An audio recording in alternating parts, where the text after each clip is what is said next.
ഈ നവീൻ ബാബുവിൻ്റെ കേസെന്ന് പറഞ്ഞാൽ വളരെ സങ്കടമുള്ള കാര്യമാണ്. ഒരു ജില്ലയിലത്തെ നമ്പർ 2 രണ്ടാമത്തെ ഉദ്യോഗസ്ഥരാണ്, ഏറ്റവും ടോപ്പ് മോസ്റ്റ്. കലക്ടർ കഴിഞ്ഞാൽ ADM ആണ് അവിടുത്തെ നമ്പർ 2 ഓഫീസർ. അപ്പോൾ അങ്ങനെയുള്ളൊരു ഓഫീസർ മരിച്ചിരിക്കുകയാണ്, ആത്മഹത്യയാണെന്ന് പറയുന്നു, സംശയം പറയുന്നു. ആ കേസ് ഡീൽ ചെയ്തതിന് ആ ജില്ലാ കലക്ടർ മുതൽ അതിൻ്റെ ഭാഗത്തുള്ള നിസ്സംഗത, നമ്മുടെ സിസ്റ്റത്തിലുള്ള നിസ്സംഗത, ഒരാൾ മരിച്ചു കഴിഞ്ഞിട്ട് അവിടെ ജില്ലാ കലക്ടർ മുതൽ ബാക്കി എല്ലാവരും, പോലീസ് എല്ലാവരും പെരുമാറിയ കാര്യം വളരെ വിചിത്രമാണ്. അങ്ങനെ ആ ഇൻവെസ്റ്റിഗേഷൻ മുന്നോട്ട് കൊണ്ടുപോയപ്പം ഈ പരാതിക്കാരി, അത് മരിച്ചാളുടെ വിക്ടിമിൻ്റെ റിലേറ്റീവ്സ് ഒരുപാട് പരാതി പറയാണ്. അത്തരത്തിലുള്ള പരാതികൾ പറയുമ്പോൾ അല്ലെങ്കിൽ പല കാര്യങ്ങൾ, സംശയങ്ങൾ പറയുമ്പോൾ അതൊക്കെ അഡ്രസ്സിൻ്റെ ഉത്തരവാദിത്തം ഇൻവെസ്റ്റിഗേറ്റിംഗ് ഓഫീസറാണ്. അപ്പോൾ ഈ ഇൻവെസ്റ്റിഗേറ്റിംഗ് ഓഫീസറാണെങ്കിൽ അഡ്രസ്സ് ചെയ്യുന്നില്ല, മാത്രമല്ല ആ അന്വേഷണം വഴി വിട്ട് മുന്നോട്ട് പോവുകയാണ്. അതിലത്തെ പല ആൾക്കാരെ ഒഴിവാക്കുകയാണ്. അത് പല സമയത്തും ഈ മരിച്ചാളുടെ റിലേറ്റീവ്സ് പറയാണ്, പല സ്ഥലത്തും ചെന്ന് അവരെ കെഞ്ചുകയാണ്, ഇതാ ഇങ്ങനെയൊക്കെ സംഭവിച്ചിരിക്കുന്നത്, ആരും സഹായിക്കുന്നില്ല, നിസ്സഹായ ഒരു സ്ത്രീ. വളരെ ദയനീയമാണ് ആ കേസിൻ്റെ സ്ഥിതി.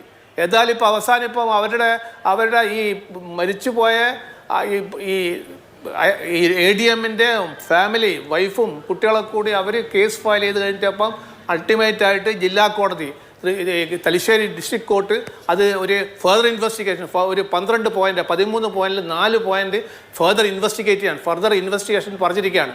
അത് ഇൻവെസ്റ്റിഗേറ്റ് ചെയ്ത് അതിന് റിപ്പോർട്ട് കൊടുത്തിട്ടുണ്ട്. ആ റിപ്പോർട്ടിൻ്റെ ബലത്തിൽ ഇനിയിപ്പം കേസ് ഇപ്പോൾ അടുത്ത ആഴ്ചയാണ് 2ാം തീയതി വെച്ചിരിക്കുകയാണെന്ന് തോന്നുന്നു. അപ്പോൾ അതിൽ ഒരു എന്താ ഉണ്ടാകാൻ പോകുന്നത് കോടതി തീരുമാനം വരുന്നതിന് ശേഷം അഭിപ്രായങ്ങൾ പറയാൻ പറ്റുള്ളൂ. ഏതായാലും ഈ മരിച്ച ആളുടെ വൈഫും കുട്ടികളൊക്കെ ബഹുമാനപ്പെട്ട മുഖ്യമന്ത്രിയെ കണ്ടിട്ടുണ്ട്. അവർ CBI ഇൻവെസ്റ്റിഗേഷൻ ആവശ്യപ്പെട്ട് അവർ സുപ്രീം കോടതി വരെ പോയതാണ്. പക്ഷേ ആ സമയത്തൊക്കെ ഈ കോടതിയിൽ ഈ സർക്കാർ, അത് അന്നത്തെ സർക്കാർ, അത് ഏതൊക്കെ തരത്തിൽ സപ്പോർട്ട് ചെയ്യാൻ പറ്റും അതൊക്കെ തരത്തിൽ അവർ ചെയ്തിട്ടുണ്ട്. പല ആൾക്കാരും പല സമയത്തും പല റിപ്പോർട്ട് കൊടുക്കാതിരിക്കുക, അങ്ങനെ ഹൈക്കോടതിയിൽ പോയി അവിടെ നിന്ന് നിഷേധിച്ചു, സുപ്രീം കോടതിയിൽ താങ്കൾ പല കേസുകൾ അന്വേഷിച്ച ഉദ്യോഗസ്ഥരാണ്.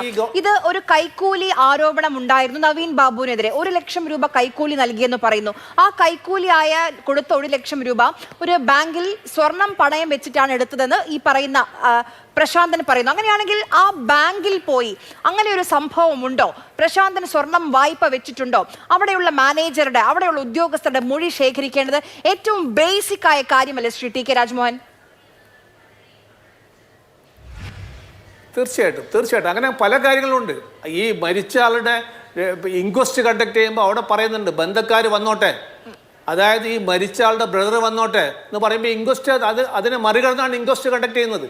അവിടുന്ന് മുതൽ ആ കേസിൻ്റെ ഒരു സബോട്ടേജ്, ആ അന്വേഷണ ഉദ്യോഗസ്ഥന്മാർ ചെയ്യുന്ന കാര്യങ്ങൾ, നിയമവിരുദ്ധമായ കാര്യങ്ങൾ അവിടുന്ന് തുടങ്ങുകയാണ്.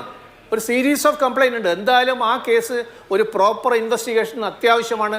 അതിന് ഇപ്പോൾ ഏതായാലും ഈ പല കോടതിയുടെ മുമ്പിൽ പല കാര്യങ്ങളും പല അഭിപ്രായങ്ങളും വന്നിട്ടുണ്ടെങ്കിലും അവർ അൾട്ടിമേറ്റായിട്ട് ഈ വിക്ടിമിൻ്റെ ബന്ധക്കാർ, വിക്ടിമിൻ്റെ വൈഫും ഫാമിലിയൊക്കെ ആഗ്രഹിക്കുന്നത് ഒരു CBI ഇൻവെസ്റ്റിഗേഷൻ തന്നെയാണ്. കാരണം ഈ സംസ്ഥാനത്തെ പോലീസ് അത്തരത്തിൽ കേസ് പല സ്ഥലത്തും ഡൈവേർഷൻ കൊടുത്തു, പല സ്ഥലത്തും ഈ പൈസ കൊടുത്തു എന്ന് പറയുന്ന ഈ പെട്രോൾ ബങ്ക് ആവശ്യപ്പെട്ട പ്രകാശ് ബാബുവിനെ കുറിച്ച് അന്വേഷിക്കുന്നേ ഇല്ല. അയാളെ ചോദ്യം ചെയ്യാൻ വിളിച്ച് അയാൾ TV കാണും ഓടിപ്പോവാണ്. അതിനുശേഷം അയാളുടെ കപ്പാസിറ്റി എന്താണ്, ഒരു പെട്രോൾ ബങ്കിന് അയാൾക്ക് റിക്വസ്റ്റ് ചെയ്യാനുള്ള അല്ലെങ്കിൽ അപ്ലിക്കേഷൻ കൊടുക്കാനുള്ള ഒരു ഫൈനാൻഷ്യൽ ബാക്കപ്പ് ഉണ്ടോയെന്ന് അറിയില്ല. അപ്പോൾ അവസാനം അന്വേഷണ ഉദ്യോഗസ്ഥൻ റിട്ടയറായി കഴിഞ്ഞിട്ട് അതിൻ്റെ അടുത്ത ദിവസം തന്നെ അയാൾ അവിടുത്തെ ഒരു മുനിസിപ്പൽ കൗൺസിലറായി മാറിയിരിക്കുകയാണ് അന്നത്തെ മാർക്സ് പാർട്ടിയുടെ. ഇതൊക്കെയാണ് അപ്പോൾ ഇൻവെസ്റ്റിഗേഷൻ ജനങ്ങൾക്ക് വിശ്വാസം നഷ്ടപ്പെടുകയാണ്.